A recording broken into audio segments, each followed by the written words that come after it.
I'm going to first off just welcome you here. Thanks for coming back. This is you're one of our perennial favorites to come back, and we've changed the studio around a little bit. Yes. It's been a while since I've seen you back here, but there's a lot to catch up on. I think as we were just discussing, you're in a super unique assignment where you're operating almost like a startup organization within the state, but within the confines of a traditional government organization. I know how hard startup is in the startup world.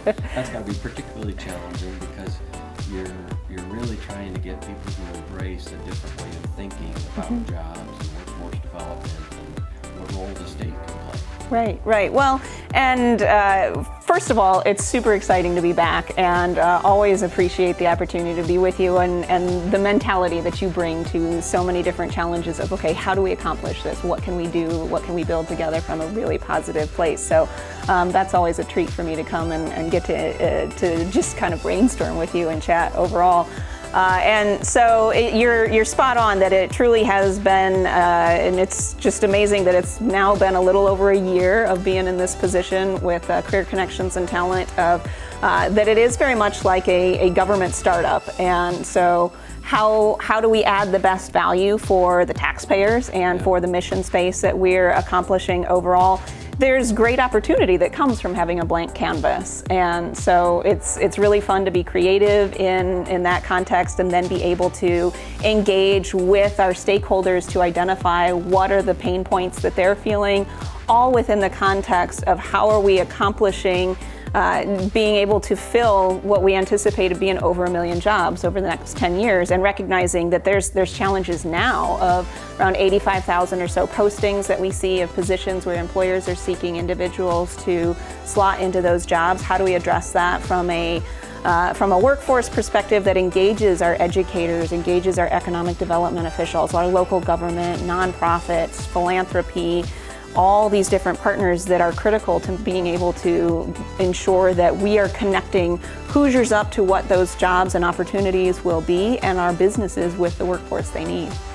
How do you challenge those are at least a half a dozen constituencies that have their own inertia, and you've got to come in really like the startup CEO, so to speak, and say, I'm going to get all you 6 departments all working together and working in sync, because ultimately we got to hire those jobs, we got to fill those jobs. And I think from Governor Holcomb's standpoint, sort of laying it out there to say that we are we're going to create about 1 million jobs over that period of time in that 10 years. That's starting off having to create the entity and then fulfill. Right. Big part. Right. Well, and it's been a fascinating experience. It's not just do your best, it's go create 1 million jobs. Right. Or go fill 1 million jobs. Right.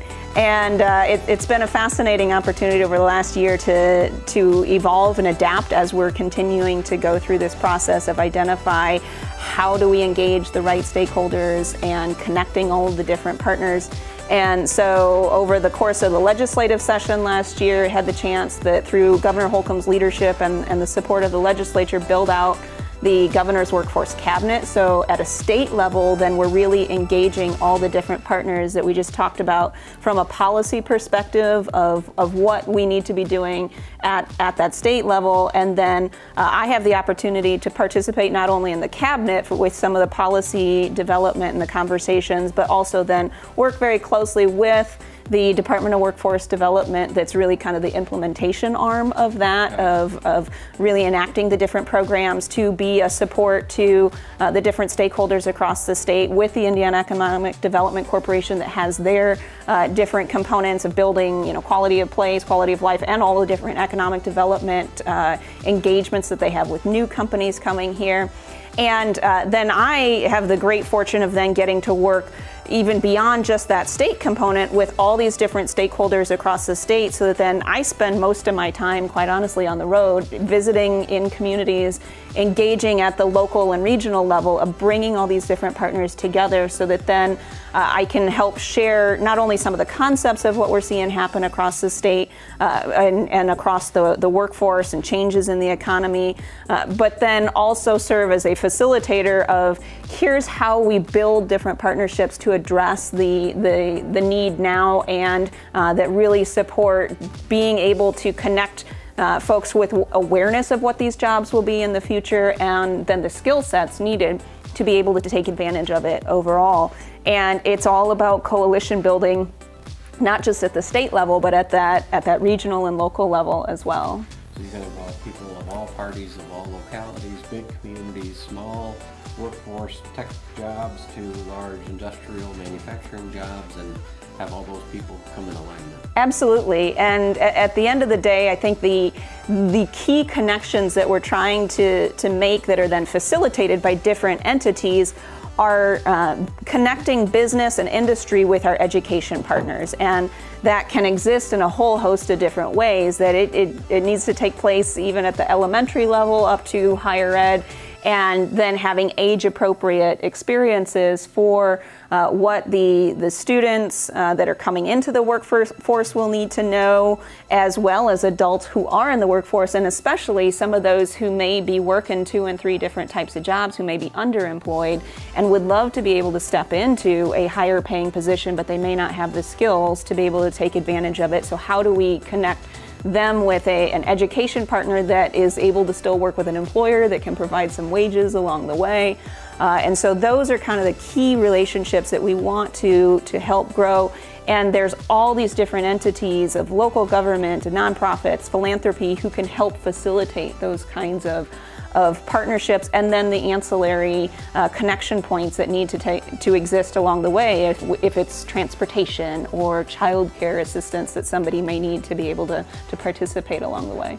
We've seen it a lot locally with the Porter County Career Center and the A.K. Smith Center in Michigan City and others throughout the region, where you have those companies working to say, hey, we need folks in these particular lines of fields, and the Urschels or the task force tips or whatever step forward and say, hey, we'll fund some of the equipment, or we'll fund some of the education, maybe we're going to work with a local university, and we're going to get these people trained because we need them. Absolutely. Well, and the two you mentioned right there are 2 great examples that both Urschel and Task Force Tips work with the Porter County Career Center, that they're engaging with high schoolers to then be able to have access to some wages that they're earning through those businesses while they're gaining the skills at the Porter County Career Center. And then they're also getting college credit while they're a part of this. And so they're working towards a post-secondary credential that they may need, whether they want to stop at an industry certificate or have stackable credentials that go towards a 2-year or 4-year degree is kind of up to them. And it was awesome getting to chat with some of the students that are a part of that program, that one of the students said that, hey, this is fantastic because I'm getting paid to be able to go to school and learn a skill set that I can use towards a career, not just a job. And I'm making better money than I would if I was mowing lawns or doing some of the traditional high school jobs that we anticipate. He's still gaining those first job type of employability skills, but it's that much more valuable for him because he's connected up with an industry and then getting insight into a job that he wouldn't have otherwise known existed. Yeah, we tend to, as Cole, our videographer here, could tell you, Cole's a Porter County Career Center graduate of the Video Production and Media Studies program, and we've probably hired 10 or 12 of them through the years, either as their students or as they come back, if it went to college and come back, just because they got hands-on experience, they learned their trade, they knew what they were doing. The career-oriented education tends to teach them a lot of work skills like show up on time, pay attention, learn, think on the fly, problem solve. And so I see it as an awesome model that other businesses of all kinds. When you talk to businesses, what if you think of those big constituencies like education and the business and industry and the workforce itself, when you talk to business and industry, what are they telling you they need? Well, there's oftentimes conversation about needing people that have employability skills that you talk about of, punctuality, ability to work in a team, showing up on time, showing up ready to work. And so having students that are coming into the workforce have an opportunity to gain some of those types of skills in a way that they're applying what those mean in the workforce is hugely valuable. Just learn how to work, learn how to communicate. Absolutely.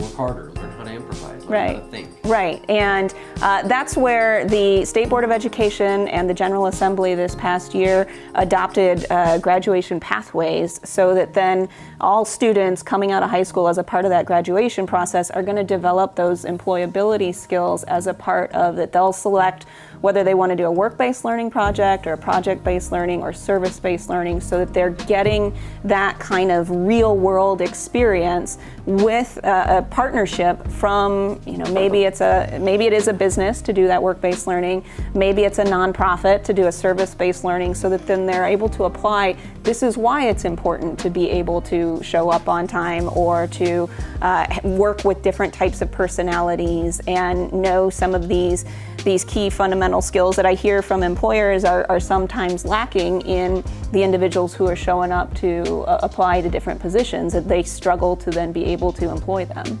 And we all need those core skills, whatever it is, whether you're in manufacturing or web design, whatever it is you're doing, you all need those core sort of life skills. Absolutely, and the more that then we have the businesses, the nonprofits, all these different entities partner with our schools, particularly as we're building out these graduation pathway programs, the better. And we recognize that takes some investment from all these different entities that are bringing people on into a training type of scenario. And the Next Level Jobs program is a great resource for employers to be able to utilize, that as you're bringing somebody into a training environment, then there's access to up to $5,000 per individual new hire that would be coming aboard, and then that gets capped at $50,000 per employer, where the state will reimburse training dollars that are being allocated towards a new hire that is coming aboard and gaining those different types of skills.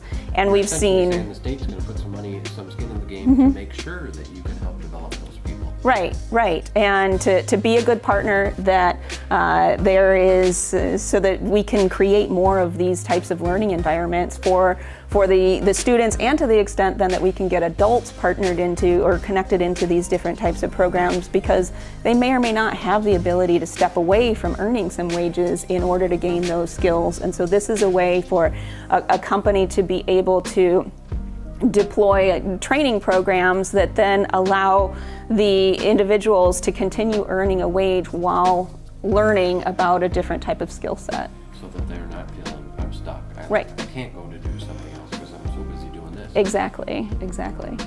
What are the people that you're talking to as you bring out these concepts, not necessarily the businesses or the political leaders, but what's the workforce telling you? I think that there's sometimes a struggle around awareness of how to access some of these different programs, oftentimes because they're working, they're busy. And so there's, I think, excitement when people do hear about, there's this kind of opportunity to move forward. But the struggle for us is, how do we ensure we get that information to as many people as possible, and ensure that we're growing those kinds of learning experiences, so that then these earn and learn programs aren't particular to any one industry. I would give an example that the skilled trades have done a phenomenal job with their apprenticeship programs, and highly encourage folks who may be inclined to look into that industry, that the apprenticeship models that they have deployed and have utilized for years are really great programs that they've put together.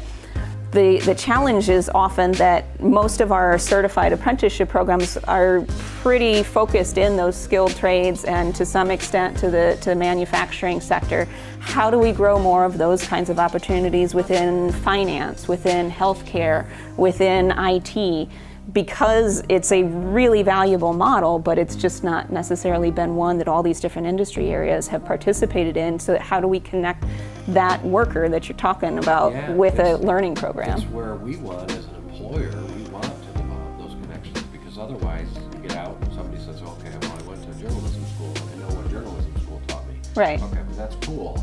That's not necessarily relevant to exactly what's happening today. It's a great foundation, but you want them to have their hands dirty a little bit with the real world. Right, and as you very well know, people get their information about anything about the world around us from a whole host of different sources. So how do we ensure that we're getting that information into the hands of people wherever they're at? Government notice anymore, put it on the website under paragraph C, Right. assume somebody's going to know about it. You actually got to go out and almost like beat the wishes and Right. tell people about it. Exactly. So in some ways, you're an entrepreneur out there pushing your programs, but you're probably helping the entities that are going to benefit from the programs learn about it from as much as from the people that can provide the programs.